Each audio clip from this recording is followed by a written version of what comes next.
नमस्कार दोस्तों, स्वागत है आपका हमारे चैनल ओम स्पिरिचुअल जर्नी होम पर। संस्कृत पाठशाला में पढ़ रहे एक बालक को शब्द रूप याद नहीं हो पाते थे।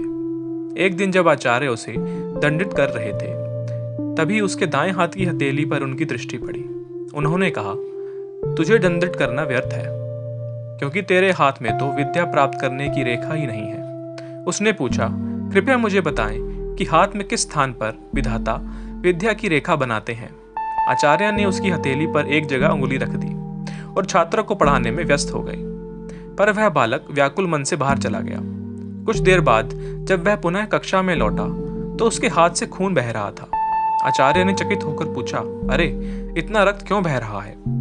बालक ने घायल हथेली दिखाते हुए कहा, गुरुजी, जिसे विधाता ने किसी कारण नहीं बनाया था, मैंने अपनी हथेली में वह रेखा स्वयं चाकू से बना ली है। आचार्य उस छात्र की दृढ़ इच्छा शक्ति देखकर प्रसन्न हुए। उस बच्चे का नाम पाणिनि था। संस्कृत भाषा का जनक महर्षि पाणिनि को कहा जाता है।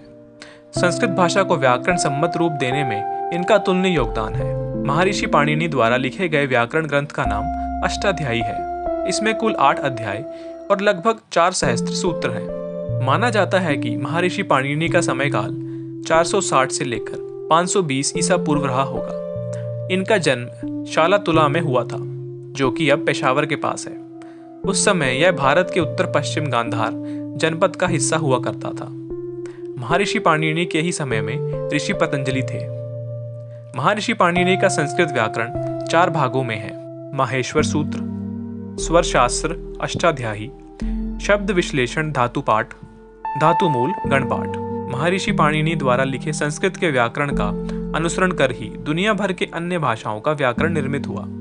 हालांकि इनके पूर्व भी कई विद्वानों ने संस्कृत भाषा को नियमों में बांधने की कोशिश की, लेकिन महर्षि पाणिनि का शास्त्र सबसे अधिक प्रसिद्ध हुआ।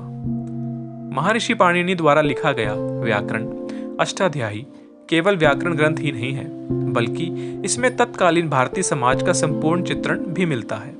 उस समय के भूगोल, सामाजिक, आर्थिक, शिक्षा और राजनीतिक जीवन, दार्शनिक चिंतन और खान पान से लेकर रहन सहन आदि प्रसंग कई जगहों पर अंकित है।